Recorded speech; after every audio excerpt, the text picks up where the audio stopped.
प्रभु श्री राम से क्षमा याचना भी करता हूं। हमारे पुरुषार्थ, हमारे त्याग, तपस्या में कुछ तो कमी रह गई होगी कि हम इतनी सदियों तक ये कार्य कर नहीं पाए।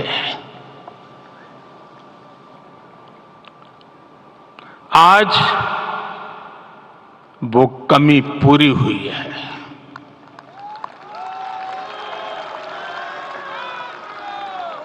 मुझे विश्वास है प्रभु राम आज हमें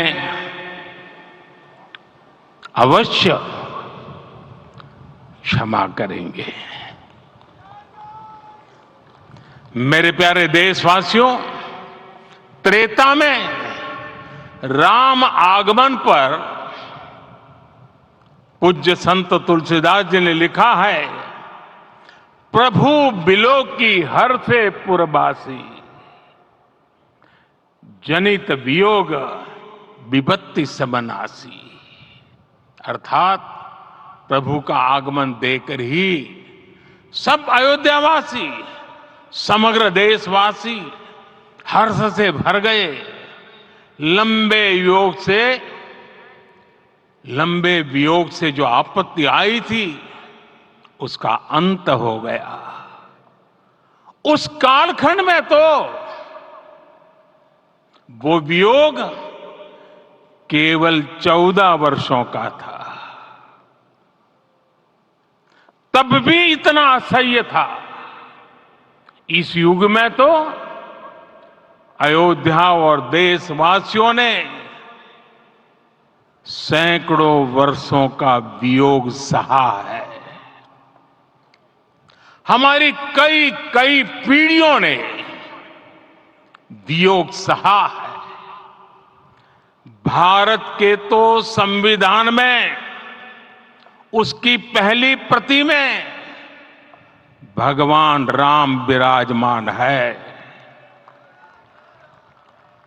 संविधान के अस्तित्व में आने के बाद भी दशकों तक प्रभु श्री राम के अस्तित्व को लेकर कानूनी लड़ाई चली।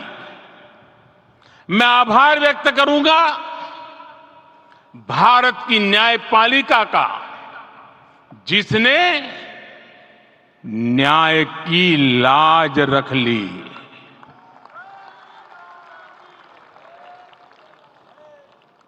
न्याय के पर्याय प्रभु राम का मंदिर भी न्यायबद्ध तरीके से ही बना। साथियों, आज गांव-गांव में एक साथ कीर्तन संकीर्तन हो रहे हैं। आज मंदिरों में उत्सव हो रहे हैं, स्वच्छता अभियान चलाए जा रहे हैं। पूरा देश आज दीपावली मना रहा है।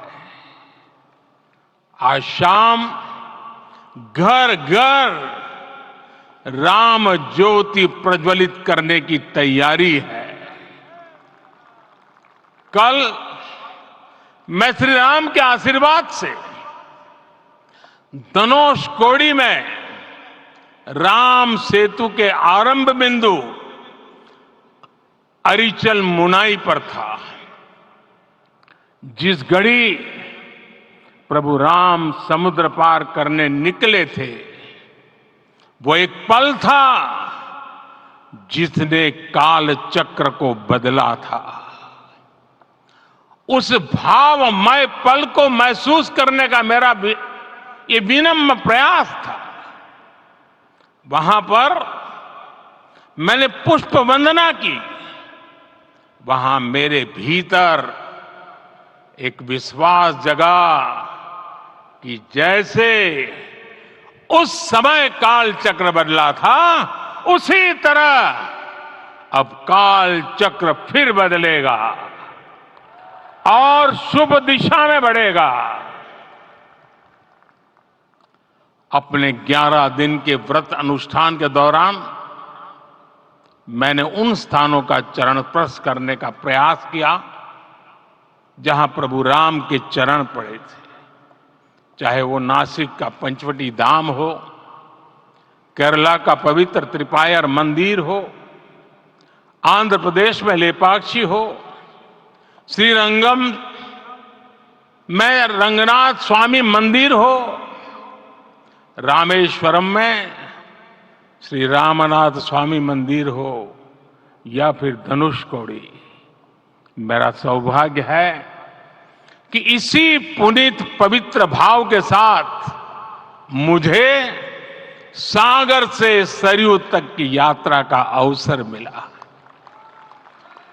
सागर से सरयू तक हर जगह राम नाम का वही उत्सव भाव छाया हुआ है। प्रभु राम तो भारत की आत्मा के कण कण से जुड़े हुए हैं। राम भारतवासियों के अंतर मन में विराजे हुए हैं। हम भारत में कहीं भी किसी की अंतरात्मा को छुएंगे तो इस एकत्व की अनुभूति होगी, और यही भाव सब जगह मिलेगा। इससे उत्कृष्ट, इससे अधिक देश को समायोजित करने वाला सूत्र और क्या हो सकता है। मेरे प्यारे देशवासियों, मुझे देश के कोने कोने में अलग अलग भाषाओं में रामायण सुनने का अवसर मिला है, लेकिन विशेषकर पिछले 11 दिनों में रामायण अलग अलग भाषा में अलग राज्यों से मुझे विशेष रूप से सुनने का मौका मिला। राम को परिभाषित करते हुए ऋषियों ने कहा है, रमन्ते यस्मिन् इति रामः, अर्थात जिसमें रम जाए वही राम है। राम लोक की स्मृतियों में, पर्वत से लेकर परंपराओं में सर्वत्र समाये हुए हैं। हर युग में लोगों ने राम को जिया है। हर युग में लोगों ने अपने अपने शब्दों में अपनी अपनी तरह से राम को अभिव्यक्त किया है, और ये राम रस जीवन प्रवाह की तरह निरंतर बहता रहता है। प्राचीन काल से भारत के हर कोने के लोग राम रस का आचमन करते रहे हैं।